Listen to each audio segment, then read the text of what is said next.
E aí pessoal, tudo bem? Este é o canal Coleção Paralela, eu sou o Rodrigo e este vídeo está sendo gravado em clima de festas de final de ano. Réveillon, não que eu esteja neste clima, mas a cidade inteira está. Estou gravando esse vídeo num dos últimos dias de dezembro de 2024. E se vocês ouvirem fogos, música e gritaria, é porque a vizinhança está em festa e fazer o quê? Não podemos evitar nem impedir tais coisas. Eu estou sugerindo que se eu pudesse eu impediria? Talvez. Mas eu e o meu amigo mestre do terror somos imparáveis e vamos gravar mais um vídeo para esse canal. E a edição escolhida para falar a respeito hoje é esta Homem-Aranha número 3 da editora Abril em formatinho, com esta capa que diz Encurralado, a formatura de Peter Parker e a estreia de Casar o Selvagem, ou seja, essa foi a estreia do personagem Casar, pelo menos na editora Abril. Ele estreou nessa Homem-Aranha número 3.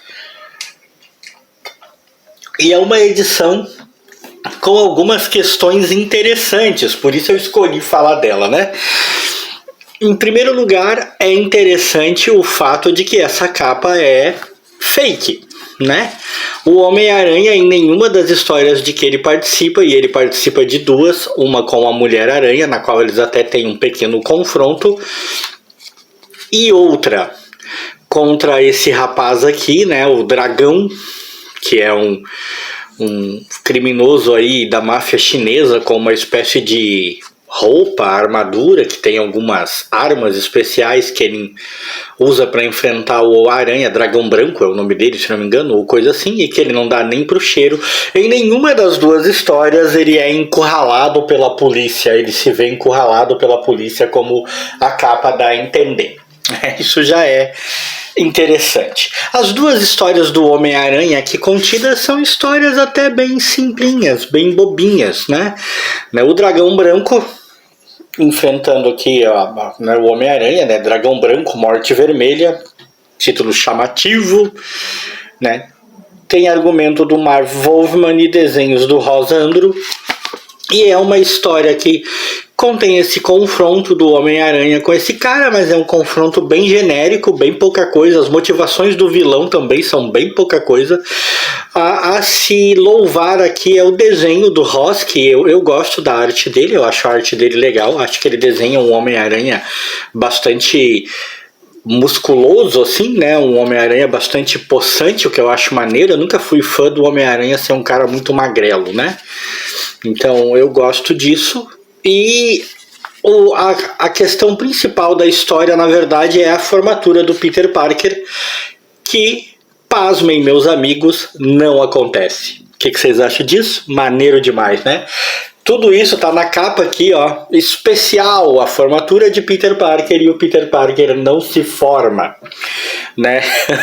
Coisas da editora Abril, né? Coisas da editora Abril, provavelmente. Mas é isso, a história ocupa a maior parte da revista, aí tem 30 e tantas páginas, e é uma historinha sem nada demais, assim, bastante genérica e que não entrega o que promete de maneira alguma.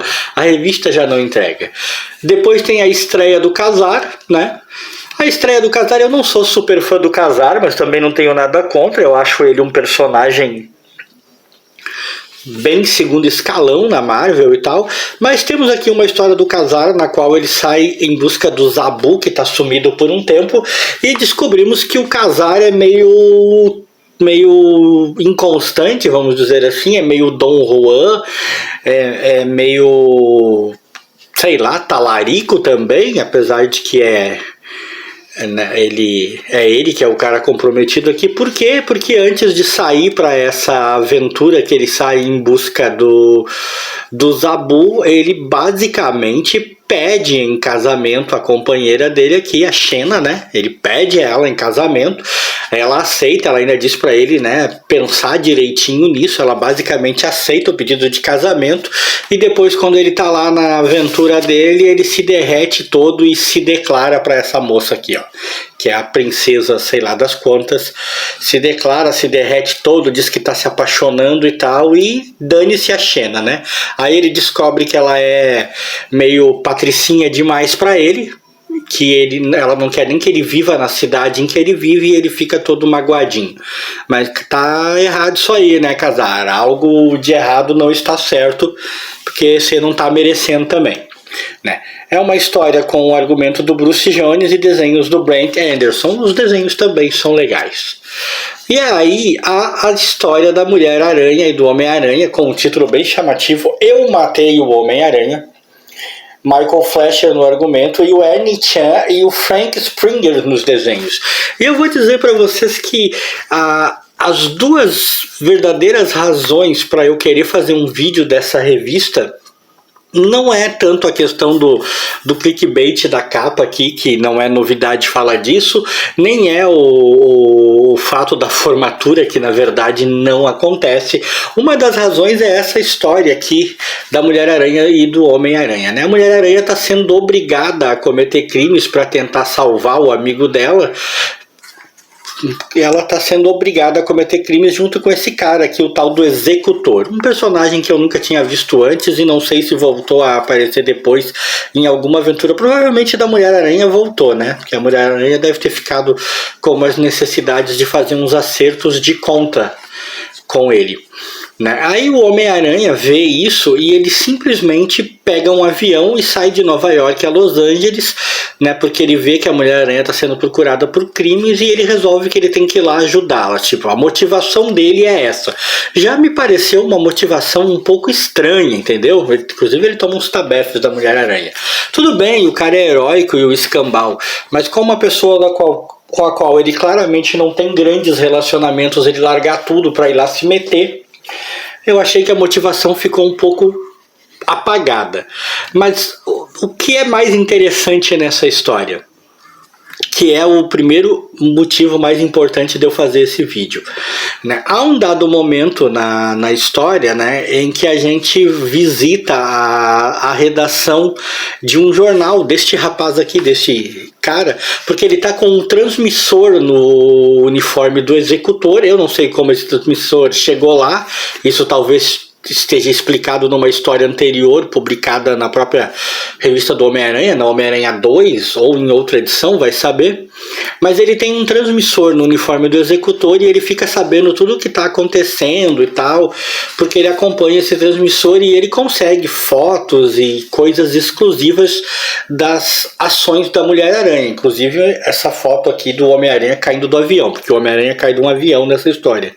Só que há uma piada muito legalzinha aqui, porque ele está sendo entrevistado por um telejornal, porque o jornal dele está conseguindo muitas exclusivas, coisas muito impactantes sobre a Mulher-Aranha, e ele está se exibindo para esse telejornal, falando das capacidades dele, da redação dele e tal. E aí ele vai numa parte do jornal onde estão fazendo cartoons. Ele fala: aqui a gente faz cartoons da Mulher-Aranha. E aí olha o que ele fala aqui, ó. Como pode ver, temos um cartunista para fazer piadinhas sobre a estranha união da ex-super-heroína com o Executor. Aí aqui está o cartunista, ó, em primeiro plano. Aí ele fala: bom trabalho do cartunista. Ele fala: este trabalho do cartunista Chan vai sair na edição de amanhã. E depois ele fala: muito bom, Ernie, muito bom mesmo. Ou seja, Ernie Chan, né? Que é, né, um dos desenhistas da história, ou seja, é uma piadinha interna da Marvel colocando o Ernie Chan, o desenhista real da história, como personagem da história.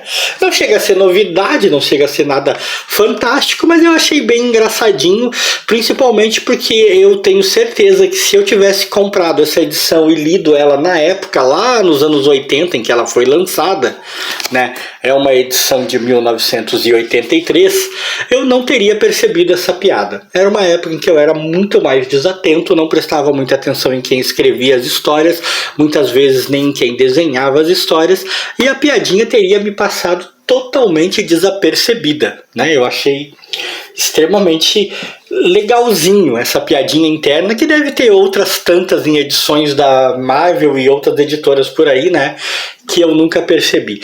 E a segunda razão é para comentar que eu faço parte de alguns grupos do WhatsApp, grupos de compra e venda de quadrinhos, e num desses grupos, que eu não vou citar, não vale a pena citar qual é o grupo, mas é um grupo bastante conhecido, essa mesma edição do Homem-Aranha foi oferecida a lá, sendo vendida, né, foi oferecida a lá, é ótimo, né? Foi oferecida lá, né, por um preço de R$100. Homem-Aranha número 3, R$100, né? Estava em bem melhor condição que a minha, isso eu admito, mas qual era a justificativa para ela custar R$100?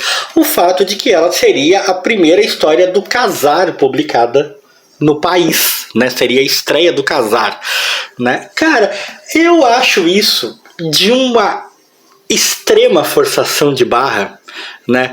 Tipo, você ficar tentando valorizar edições porque ela é a primeira em que aparece o personagem tal, ou porque é a primeira edição disso, a primeira edição daquilo. Velho, eu não paguei R$2 por essa edição. Alguém pode dizer, ah, mas não tá em bom estado, não tá impecável.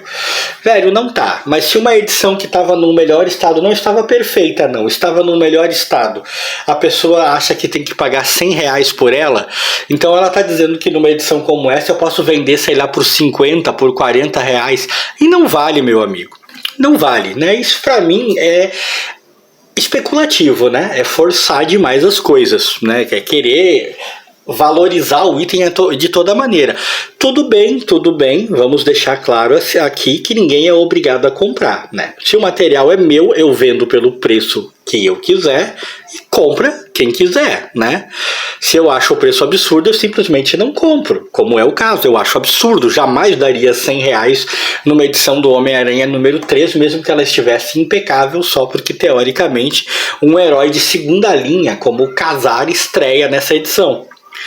Mas eu não posso deixar de comentar que é extremamente curioso os caminhos, os meandros pelos quais andamos para tentar valorizar edições que de outra maneira seriam apenas, seriam apenas números irrelevantes, né? A edição número 3 de qualquer coleção muito raramente se reveste de qualquer importância, a não ser aquela importância dos números baixos que os colecionadores dão, né? Que quanto mais baixos os números, mais caro fica, né? Então, ela muito raramente se reveste a uma importância maior do que essa. Mas uma edição número 3 da coleção do Homem-Aranha da Abril, normalmente não consigo achar que ela valeria R$100, e a maneira que o cara tentou encontrar para dizer que ela vale foi destacar a estreia do Kazar. Velho, as pessoas estão aí para tentar, paga quem quiser, mas eu achei curioso bastante para comentar isso no canal. É uma coisa que eu gostaria de coletar opiniões, por que não? Volto a frisar. É óbvio, eu concordo, estou ciente que se o material é meu, eu vendo pelo preço que eu quiser e só compra quem quiser. Ninguém é obrigado a comprar. O cara quer R$100, se eu quero pagar R$100, se eu me disponho a pagar R$100, o problema é meu e ele tem o direito de oferecer por 100, por 200, isso é problema dele também.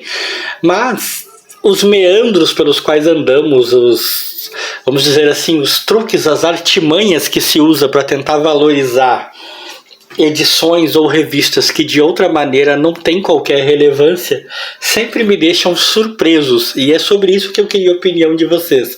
Até que ponto tentar valorizar o próprio material é apenas uma jogada astuta e entendível, aceitável de vendedor, até que ponto isso apenas alimenta um gigantesco mercado especulativo que só torna mais difícil a vida de quem coleciona. O que vocês acham? Quem gostou desse vídeo, like aí pra mim e pro Mestre do Terror.